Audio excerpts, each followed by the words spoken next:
প্রিয় দর্শক বন্ধু, আশা করি সকলে ভালো আছেন। মেদিনীপুর মেডিকেল কলেজ হাসপাতালে সোমবার থেকে শুরু হলো অভয়া ক্লিনিক। বিস্তারিত জানাবো, ভালো লাগলে সাবস্ক্রাইব করবেন। আউটডোর পরিষেবা 23 দিন ধরে প্রায় বন্ধ ছিল মেদিনীপুর মেডিকেল কলেজ হাসপাতালে। অবশেষে সেই পরিষেবা শুরু হলো অভয়া ক্লিনিক নাম দিয়ে। আউটডোর যে পরিষেবা, যে বিক্ষোভ স্থল রয়েছে সেইখানেই চেয়ার পেতে আউটডোর পরিষেবা শুরু হয়েছে। নাম দেওয়া হয়েছে অভয়া ক্লিনিক। দেখছেন সেই ছবি। বেলা 11টা পর্যন্ত দেখা গেল লম্বা লাইন, প্রচুর ভিড়। অভয়া আউটডোর পরিষেবা পেতে অভয়া ক্লিনিকে যে আউটডোর পরিষেবা শুরু হয়েছে সেই পরিষেবা পেতে পেশেন্টদের লম্বা ভিড় দেখছেন।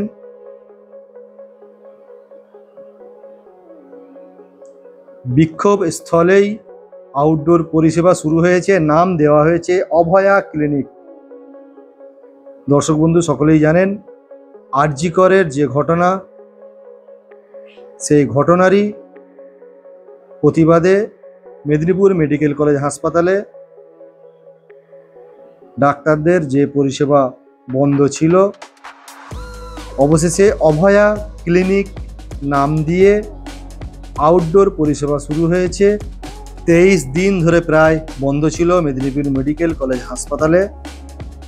শুনুন জুনিয়র ডাক্তার যিনি রয়েছেন ওনার বক্তব্য, উনি কি জানিয়েছেন পুরো বিষয়ে। পরিষেবা কিভাবে দেওয়া হবে?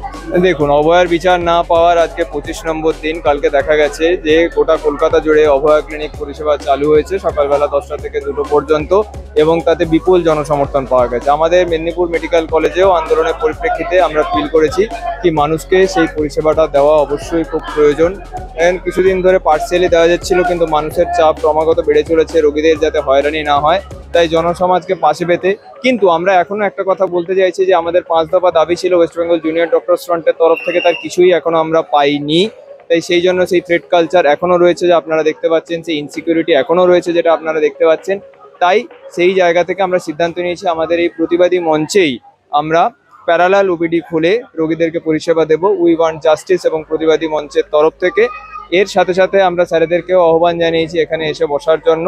যদি কোনো পেশেন্টকে বাইরে দেখা সম্ভব না হয় তাহলে তাকে যেমনভাবে ওপিডি আমাদের সিনিয়র ডাক্তাররা চালাচ্ছিলেন তারা তাকে সেভাবে দেখবেন। মানে ওখানে ওপিডি চলছে, ওখানে সিনিয়র ডক্টররা আছেন। এখানে আপনারা যেমন মানে সাপোর্ট করতেন সিনিয়রদের, আপনারা আবার সেপারেটলি আমরা প্রতিবাদী মঞ্চ থেকে সেই জায়গাটাকে পৌঁছে দিতে চাইছি।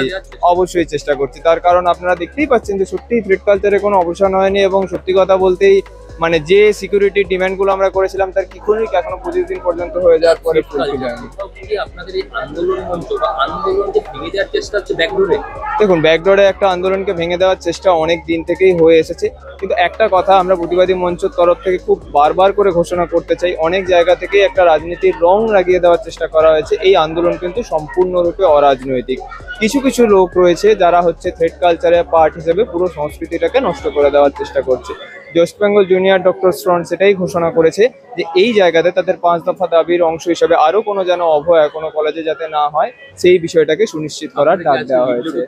আমরা আজকে লিফলেটও তুলে দিচ্ছি আমাদের অভয়ার সাথে কি দুর্ঘটনা ঘটেছিল, তার পরবর্তী ঘটনাক্রম এবং ন্যায় বিচারের দাবিতে আমরা কি চাইছি, এবং জনসমাজ আমাদের পাশে থাকুক সেই দাবি জানিয়ে আমরা লিফলেটও আমাদের হাতে হাতে তুলে দিচ্ছি। আপাতত 2 দিনের জন্য অভয়া ক্লিনিক ট্রায়াল রান হিসেবে চলছে, এবং বুধবার থেকে এটা ফুল সুইংয়ে চালু করার সিদ্ধান্ত নেওয়া হয়েছে। শুনলেন ওনার বক্তব্য। প্রিয় দর্শক বন্ধু সকলে ভালো থাকবেন, ভালো লাগলে সাবস্ক্রাইব করবেন। নজর রাখুন 12 মিশালি মনোরঞ্জন ইউটিউব চ্যানেলে।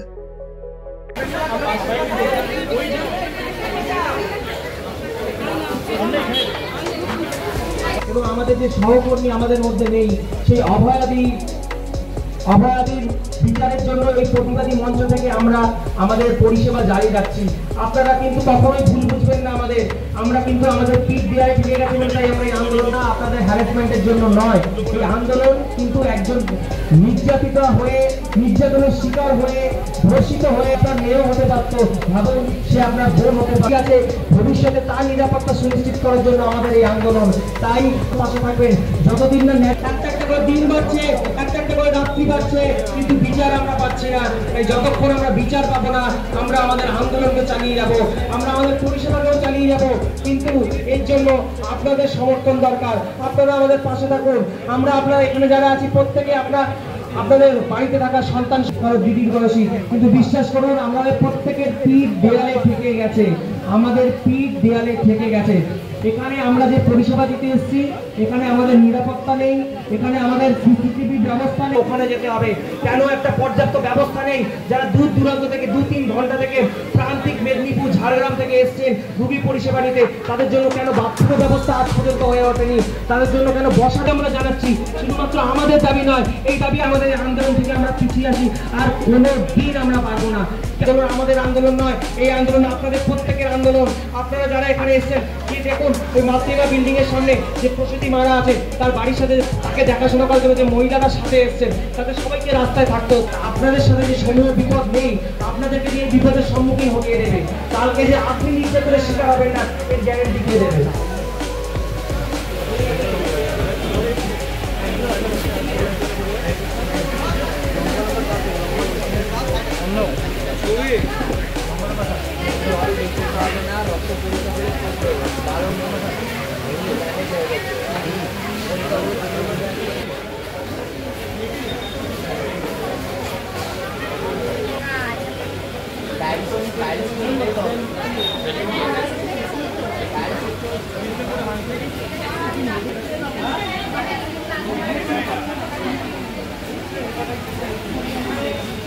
প্রথম টেবিলটা শিশু বিভাগের, আমি হাত উঁচু করছি, দেখুন এটা প্রথম টেবিলটা শিশু বিভাগের।